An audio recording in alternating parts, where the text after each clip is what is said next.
تم کہاں ہو؟ غریب نواز تو اپنی جگہ ہے، تم کہاں ہو؟ غوث اعظم تو اپنی جگہ ہے، تم کہاں ہو؟ اسلام تو اپنی جگہ ہے، تم کہاں ہو؟ جب اسلام کی بات تم نہیں مانتے ہو تو کل سنکٹ میں پڑھنے کے بعد چلاتے کیوں ہو کہ کوئی مدد کو نہیں آ رہا ہے؟ نہ کوئی پیر، نہ کوئی خواجہ، نہ کوئی غوث، نہ کوئی قطب، نہ ولی۔ جب تم شادی بیاہ کرتے ہوئے، لباس پہنتے ہوئے، گھر بناتے ہوئے کسی حال میں اپنے نبی کو یاد نہیں کرتے ہو تو کل جب سارا معاملہ بگڑ جاتا ہے تو نبی کو کیوں پکارتے ہو؟ یہ مت بولو کہ نبی کہاں ہے، نبی تو تمہارے سینے میں موجود ہے۔ شرط ہے کہ تم اپنا جائزہ لو کہ تم کہاں ہو۔ اگر تم حضور کی سنتوں پہ عمل کرو گے، اگر سنکٹ میں پڑو گے، نہیں بھی پکارو گے نبی کو تو نبی تیری مدد کو آ جائے۔ یہاں سارا جینے کا انداز ہے کافرانہ، کافروں کی طرح جی رہا ہے، اور جب مصیبت میں پھنس آئے تب کہتا ہے کہ اللہ کہاں ہے، رسول اللہ کہاں ہے، غوث اعظم کہاں ہے۔ اللہ بے نیاز ہے، ساری دنیا کے لوگ کافر ہو جائیں اللہ کا کچھ بھی نہیں بگڑنے والا، اور اگر دنیا کے سارے لوگ مسلمان ہو کر غلاف کعبہ تھام کر وہاں روئیں گڑ گڑائیں پھر بھی اللہ کی شان میں کوئی اضافہ نہیں ہونے والا۔ اللہ تمام صفات کمالیہ کا جامع ہے، وہ لفظ کن سے ساری کائنات کی تخلیق کی ہے۔ وہ چاہے تو 1 سیکنڈ سے بھی کم وقفے میں دنیا کے 1000 کروڑ یعنی 10 ارب لوگوں کو زمین میں دفن کر دے۔ جتنے لوگ دنیا کے ناچ رہے ہیں، کود رہے ہیں، اچھل رہے ہیں کہ اسلام مٹا دینا ہے، قرآن ختم کر دینا ہے، ان سارے نچنیاں کو 1 سیکنڈ میں اللہ زلزلہ بھیج کر زمین میں دفن کر سکتا ہے، اب کرتا بھی ہے۔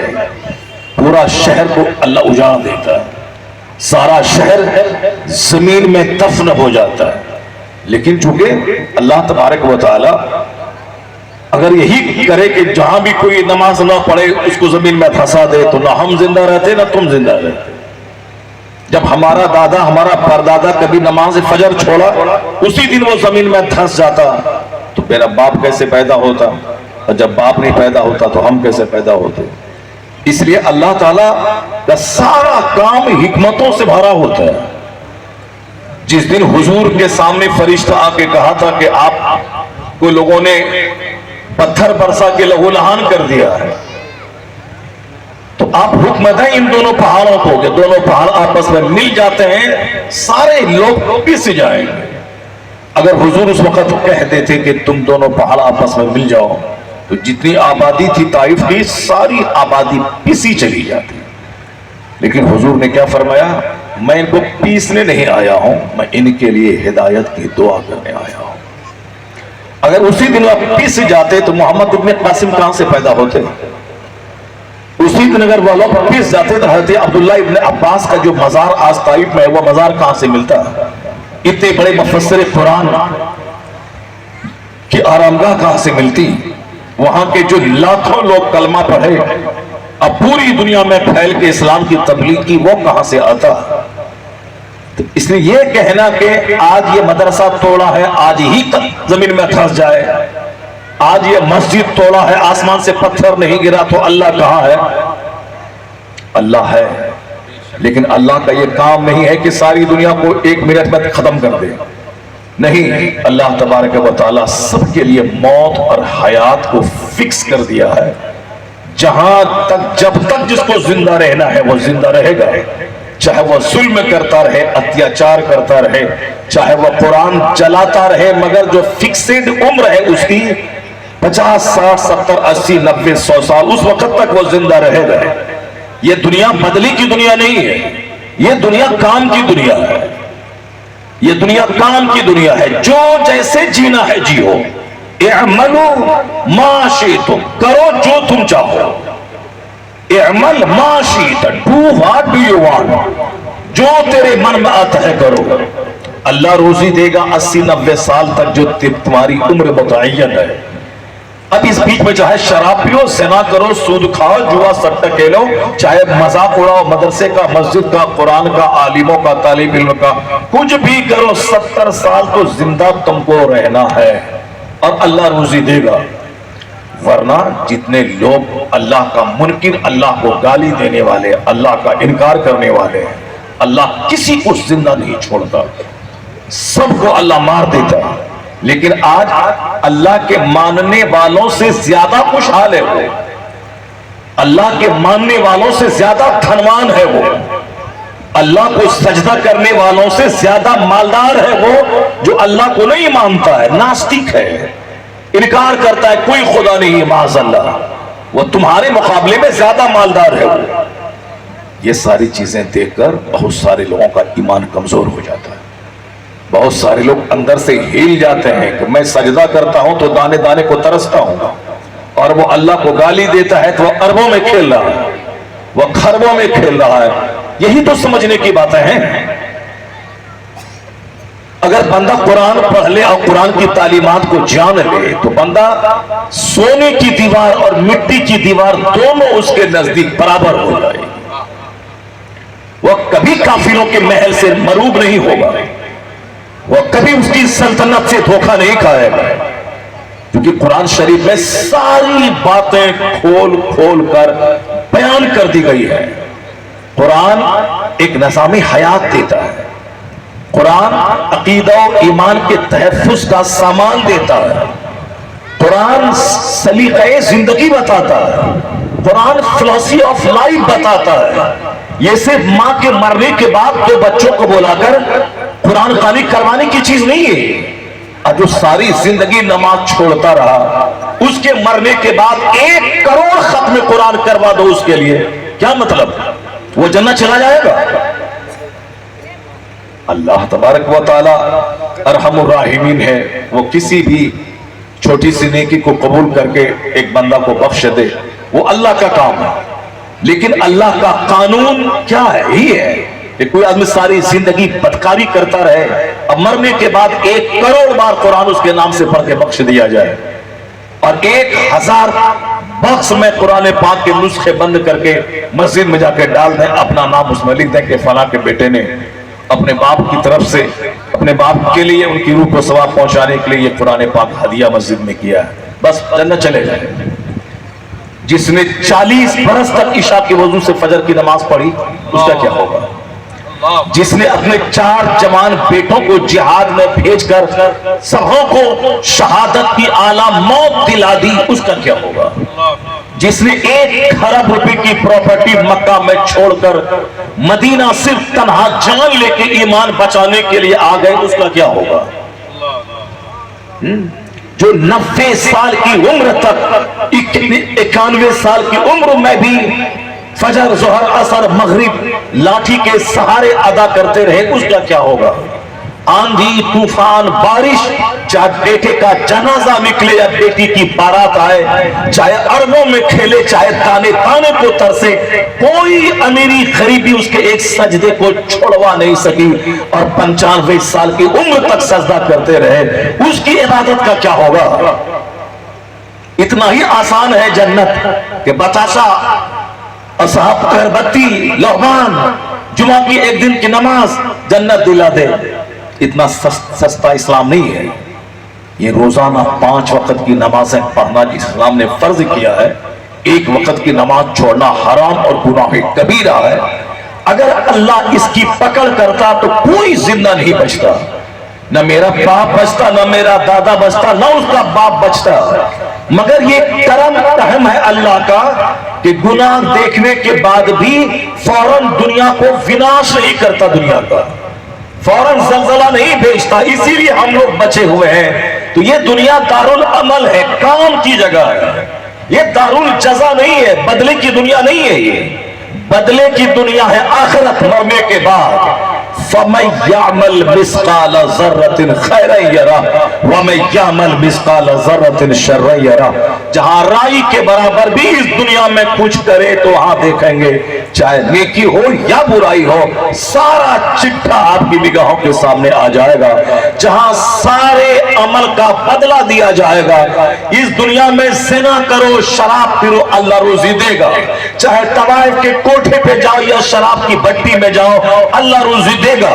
جب اللہ سانپ، چھچھندر، بندر، سور، کتا سب کو روزی دیتا ہے تو انسان تو اشرف المخلوقات ہے، اسے بھی روزی دے گا۔ تو روزی سب کو ملے گی مگر جنت سب کو نہیں ملے گی۔ روزی سب کو ملے گی، جنت کروڑوں میں کسی کو ملے گی۔ اللہ اللہ اللہ، جو روزی سب کو ملے گی اس کے لیے آدمی جانور کی طرح رات بھر دن بھر کھیتوں میں کام کر رہا ہے۔ جو روزی سب کو ملنے والی ہے اس کے لیے جانور کی طرح اپنا وطن چھوڑ کے دلی پنجاب میں ریڑی چلا کر نہ جانے اینٹا ٹھو کر روزی کماتا ہے۔ جو روزی سب کو ملنے والی ہے مگر جنت سب کو نہیں ملے گی۔ حدیث میں ہے کہ 1000 میں 999 لوگ جہنم جائیں گے، صرف ایک بندہ جنت جائے گا۔ تو عقل مند ہے وہ جو روزی کے لیے 90% محنت نہ کرے۔ جنت جو 1000 میں ایک بندہ کو ملے گی اور روزی سب کو ملے گی، تو جنت کے لیے 99% محنت ہونا چاہیے اور روزی کے لیے 1% محنت ہونا چاہیے۔ تو 1% محنت یہاں کرو، روزی اللہ یہاں دے گا۔ 99% محنت یہاں کرو، جنت اللہ وہاں دے گا۔ مگر جہنمیوں کو اگر دیکھنا ہو تو دنیا میں دیکھ لیجئے، 99% محنت صرف 2 روٹی کے لیے ہے۔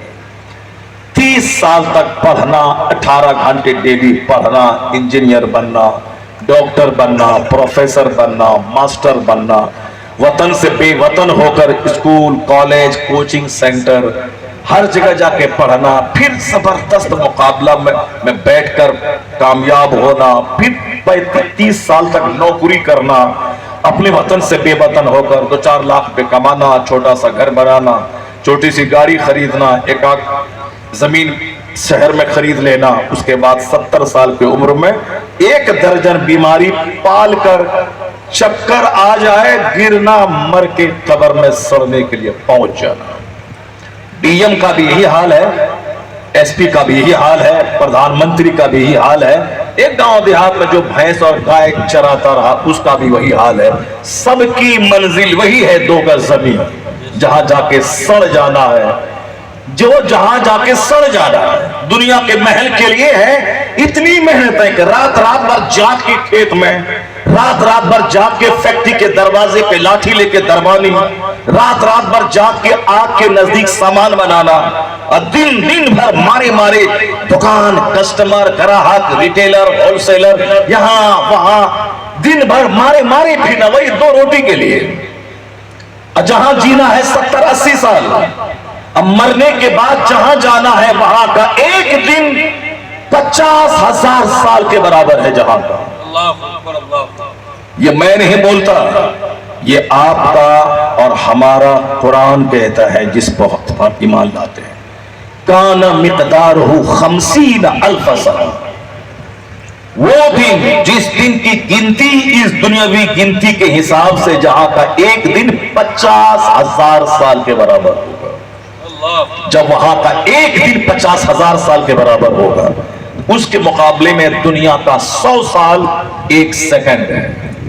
تو 1 سیکنڈ کے لیے اتنی محنتیں ہیں، مار دھاڑ کاٹ، ظلم ستم، دوسروں کی زمین ہڑپنا، اپنی پھوپھی اپنی بہن کا حق دبانا، باپ کو ذبح کر کے LIC کی رقم لے لینا، نماز، روزہ، حج، زکات سب چھوڑ کر بالکل جانوروں کی طرح روزی کے لیے ریجنا، کہاں سے پیسہ کہاں سے ٹاکا آ جائے، اسی کے لیے 70-100 سال 1 سیکنڈ۔ عقل مند ہے وہ جو اس 1 سیکنڈ کی زندگی کو چاہے پھوس کے گھر میں ہو چاہے پختہ کے گھر میں ہو، چاہے سوکھی روٹی کھا کے ہو، چاہے بریانی کھا کے ہو، جیسے چاہے گزار لے، اصل آرام وہاں کا جہاں کا ایک دن 50,000 سال کے برابر ہوگا، اصل عذاب وہاں کا جہاں کا ایک دن 50,000 سال کے برابر ہوگا۔ جس کی نظر دنیا پہ ہوگی وہ ایک سیکنڈ کو سنوارنے کی کوشش کرے گا، لیکن جس کی نظر مصطفیٰ جان رحمت پہ رہے گی وہ دنیا کی فکر کم کرے گا، جنت کی فکر زیادہ کرے گا۔ نعرہ تکبیر، نعرہ رسالت، پیغام حق کانفرنس، مسلک اعلیٰ حضرت۔ مگر مسئلہ یہاں یہ ہے کہ آدمی آخرت پر یقین کمزور ہو رہا ہے، مرنے کے بعد جہاں جانا ہے، جہاں حساب کتاب دینا ہے۔ پہلے سارے مولانا، سارے مولوی محفل میلاد میں آخرت کی بات، جنت کی بات، جہنم کی بات، جمعہ کے دن آخرت کی بات، جنت کی بات، جہنم کی بات، بڑی بڑی کانفرنسوں میں آخرت کی بات، جنت کی بات، جہنم کی بات سب کرتے تھے۔ اسی لیے بچہ جانتا تھا کہ مجھ کو جہنم سے بچنا ہے، مجھ کو جنت جانا ہے۔ یہ دنیا پانی کا ایک بلبلہ ہے، آخرت باقی رہنے والی پرماننٹ چیز ہے، تو مجھے اس پرماننٹ دنیا کے لیے عمل کرنا ہے۔ اس لیے مسلم آبادی میں کوئی گھس جاتا تھا رات کے وقت میں، عورتوں کی سسکیوں کی آواز آتی تھی، مرد کے رونے کی آواز آتی تھی، تہجد کی نماز میں مرد روتے تھے، عورتیں ادھر اٹھ کر کے وضو کر کے تہجد پڑھ کے وہ سسکیاں بھرتی تھیں، آنچل اٹھا کے اپنی جنت، اپنی آخرت، اپنے بال بچوں کی جنت کی دعا کرتی تھی۔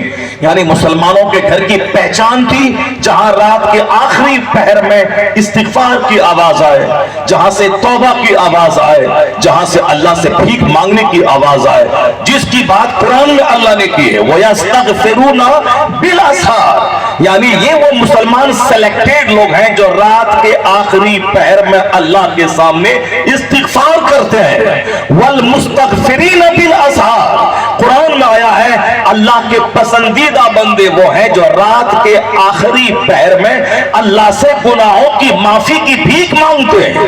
قرآن کہتا ہے تتجافا جنوبہم عن المضاجع یدعون ربہم خوفا وطمعا، یعنی وہ سلیکٹڈ بندے ہیں اللہ کے جو رات کے وقت میں اپنی کروٹوں کو اپنی بستر سے الگ کر لیتے ہیں اور اللہ سے ڈرتے ہوئے جنت کے شوق میں وہ اللہ کے حضور روتے اور گڑ گڑاتے ہیں۔ یہ ہے وہ اللہ کے نیک بندوں کی خصوصیات جو رات میں بستر سے کروٹیں الگ ہو جاتی ہیں، آنسو بہانے لگتے ہیں، استغفار کرتے ہیں۔ والذین یبیتون لربہم سجدا وقیاما، یعنی یہ اللہ کے مخصوص بندے ہیں جو رات سجدے اور قیام میں گزار دیتے ہیں۔ وہ کافروں کا گاؤں ہے جس گاؤں میں نہ سجدہ ہو، نہ استغفار ہو، نہ آہے سحرگاہی ہو۔ مسلمانوں کی بستی کی پہچان ہے جہاں رات کے آخری پہر میں قرآن کی تلاوت کی آواز آتی ہو، اللہ کے در سے رونے سسکیاں بھرنے کی صدائیں آتی ہیں۔ سبحان اللہ، سبحان اللہ۔ لیکن آج مسلمانوں کی بستیوں کا حال یہ ہے کہ جہاں سے ٹیلی ویژن کی آواز آ رہی ہو، جہاں سے واٹس ایپ یوٹیوب چلانے کی آواز آ رہی ہو، یعنی عقل پرست ہو گئی۔ مسجد میں موبائل، جلسے میں موبائل، اسٹیج پر موبائل، 24 گھنٹے موبائل۔ جس منہ میں اللہ کا ذکر رہنا چاہیے اس منہ میں گٹکا، اس منہ میں پان، اس منہ میں صاحب رجنی گندھا، شدھ پلس۔ مرے گا تو کلمہ پڑھنے کی توفیق کیسے ملے گی؟ فرشتہ 1 منٹ کی مہلت نہیں دے گا، اس وقت تو کلمہ بھی نہیں پڑھ پاؤ گے۔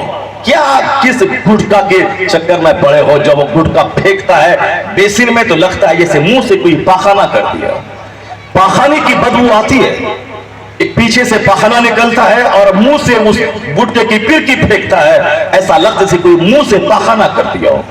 کیا ہے اس میں؟ انرجی ہے اس میں، وٹامن ہے، پروٹین ہے، کیلشیم ہے، کیلوریز ہے، اس میں غذائیت ہے، اس میں میڈیسن ہے۔ کیا ہے اس میں؟ اس گٹکے میں ہے کینسر، اس گٹکے میں ہے پاخانے کی بدبو، اس گٹکے میں ہے تمباکو، اس گٹکے میں ہے نہ جانے خطرناک سب کیمیکل۔ تو پھر جو ہمارے لیے نہ مشروب کا کام کرے، نہ روٹی کا کام کرے، نہ چاول کا کام کرے، نہ پانی کا کام کرے، نہ دودھ کا کام کرے، آخر کیوں اپنے منہ سے پاخانہ کرتے ہو؟ کیا ہو گیا؟ کیوں عقل چوپٹ ہو گئی؟ قرآن پڑھنے کی توفیق کہاں سے ملے گی؟ درود پڑھنے کی توفیق کہاں سے ملے گی؟ منہ میں تو گٹکا بھرا، کیا جاہل، کیا پڑھا لکھا، کیا بے پڑھا، سب کا یہی حال ہے۔ حضور نے سچ کہا تھا 1400 سال پہلے، آقا نے کہا تھا ایک زمانہ ایسا آئے گا کہ لوگوں کی عقلیں چھین لی جائے گی۔ سرکار کی حدیث ہے، حضور فرماتے ہیں تنزع عقول اکثر ذالک الزمان سیاتی علی الناس زمان، عنقریب لوگوں پر ایک ایسا زمانہ آئے گا کہ لوگوں کی عقلیں چھین لی جائے، لوگ دیوانہ پاگل کی طرح کریں گے۔ پاگل ہی تو ہے وہ جو روٹی نہیں کھاتا ہو، جو سیب نہیں کھاتا ہو، سنترا نہیں کھاتا ہو، بادام نہیں کھاتا ہو، پستہ نہیں کھاتا ہو، گٹکا کھاتا ہو، جو قرآن لے کے نہیں بیٹھا ہو، موبائل لے کے بیٹھ گیا ہو۔ پخانہ کرنے کی الگ جگہ ہے، کھانے کا الگ ٹائم ہے، سونے کا الگ ٹائم ہے، مگر موبائل چلانے کا کوئی ٹائم نہیں ہے۔ 24 گھنٹے میں کوئی ٹائم فکس کر لو موبائل چلانے کے لیے نہیں، سارا وقت موبائل لیے پھرنا ہے۔ درگاہ میں، جلسہ میں، مسجد میں، مدرسہ میں، اسٹیج پر، ہر جگہ موبائل لیا ہے، جیسے کہ موبائل کا رسیا اور بھوکا ہے، اس کے بغیر یہ زندہ نہیں رہ سکتا ہے۔ عقل چوپٹ اور برسٹ ہو گئی۔ حضور نے کہا تھا 1400 سال پہلے، اخیر زمانے میں